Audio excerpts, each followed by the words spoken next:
In this video, I cover the most underrated personal finance advice, and that is the emergency fund, or also called the rainy day fund. Before dabbling in the exciting world of stocks and crypto, the emergency fund is the #1 thing to take care of. It is the cornerstone of anyone's personal finance. If you're new here, welcome. I'm Andrei and I talk about personal finance and investing on this channel. But first, let's address the why for the emergency fund. The emergency fund is money set aside to protect your family against emergencies. The goal of the fund is twofold. It protects you against spending and income shocks. By spending shocks, I mean unexpected car repair, root canal on your tooth, or a roof leak. In other words, it covers anything that comes up out of nowhere and needs immediate spending. As far as income shock goes, the emergency fund will be there to shield you in case you lose your job or get a pay cut. And things happen, and rainy day funds is called so for a reason. Sometimes it shines, sometimes it rains, but sometimes it pours.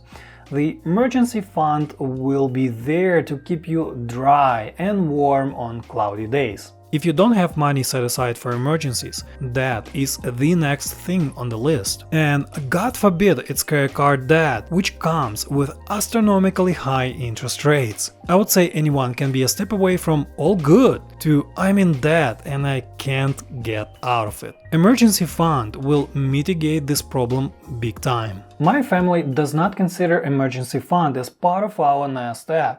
Instead, we consider it as something separate and that can be used only under extreme circumstances. Think of an emergency fund as a cornerstone in wealth building. First comes generating income, then keeping your spending under control. Budgeting helps you stay on track to generate savings. And the next thing is an emergency fund. It is the second step in personal finance as savings start accumulating. No, it's not setting money aside to individual retirement accounts. And it's not buying and selling stocks on Robinhood. Emergency fund must be the priority. Only after that you can think of everything else. This, of course, includes retirement funds and exciting stock opportunities. The next question is, how much should you set aside in emergency fund?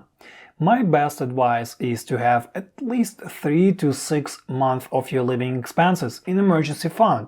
So for instance, if your living expenses in a month account for about $3,000, then your emergency fund size should be anywhere from $9,000 to $18,000. If you're just beginning, start with something small, like maybe $1,000 goal. So set a plan to set aside money each month to reach that goal. And think of something maybe like a necessary expense that perhaps you can cut this month, and the saved money can be put into your emergency fund.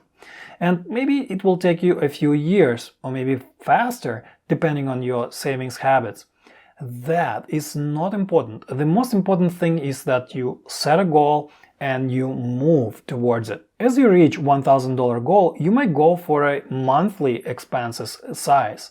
Later, you might go for 3 month or even 6 month, depending on your desired emergency fund size. In my household, we aim for 1 year of living expenses.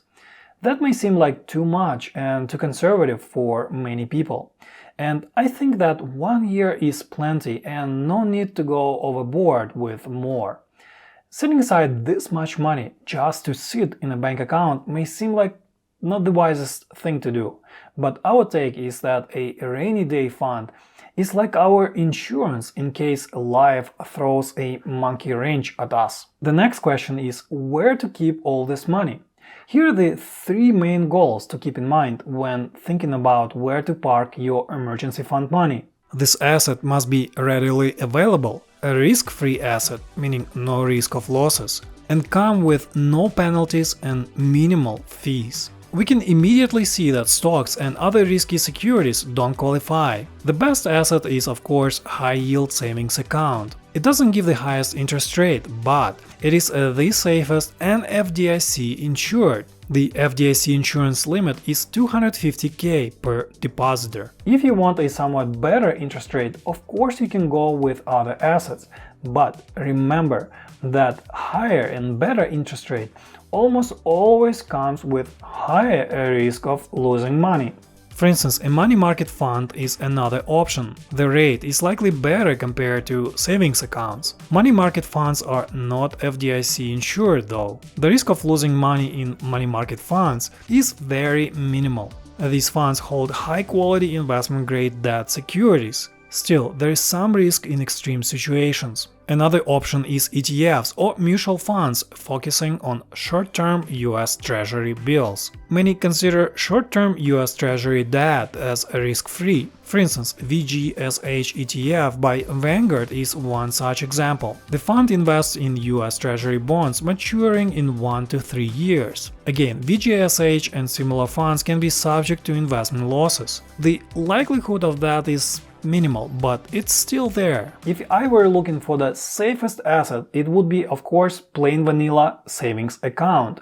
The whole idea of emergency fund is that it is immediately available with minimal risk of loss. Some may suggest to keep emergency fund in a certificate of deposit or CD. CDs tend to have higher interest rate compared to simple savings account.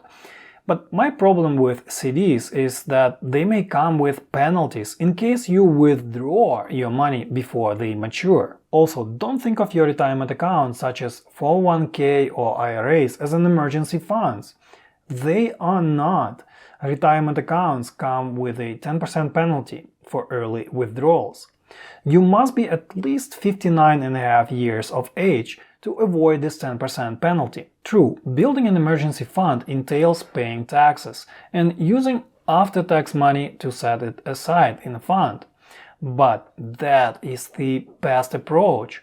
That money is available to you right then and right there. No penalties, no fees, no waiting. My household keeps our rainy day fund in a separate savings account. We even have a separate name for it, emergency fund, so we don't confuse it with something else. The next question is when to spend money from your emergency fund. And to answer it, you must define what makes up an emergency for you. You can't take money out of emergency fund to cover vacations or fancy consumer purchases. It must be a true emergency, otherwise you will defeat the purpose of the emergency fund. Here are the 3 questions to ask yourself for any given emergency candidate. Is it unexpected, meaning you could not foresee it? For instance, your car tire went flat in the middle of a street, or you broke your tooth eating popcorn. All these things are unexpected. Anything that you can expect to spend on a recurring basis does not qualify. The next question is this: is it urgent? Take a flat tire. It is urgent. If you don't address it, you can go to work.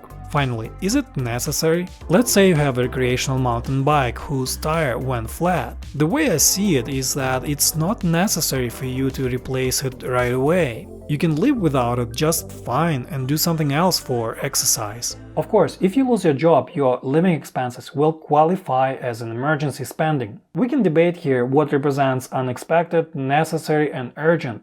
The best way forward is to have your own personal guidelines for that. And the goal here is not to be precise, but rather consistent. Finally, there's another thing to address, and that is the replenishment of your rainy day fund. Once your emergency spending goes away, it's a must to put money aside again and replenish your emergency fund as soon as you can. Also, you should adjust the size of your emergency fund as your lifestyle and monthly expenses change. Look, lifestyle inflation happens. We start earning more and hence spend more. And if your monthly expenses go up, so should the size of your emergency fund. So, in a nutshell, here are my 5 commandments for the emergency fund. Emergency funds shall cover up to a year of living expenses. 2. Emergency funds shall be stored in ultra-safe assets. 3. Emergency funds shall be for emergencies only. 4. You shall replenish emergency fund after using it. And finally, emergency fund size shall change as living expenses change. And that will be it for this video. Thanks for watching.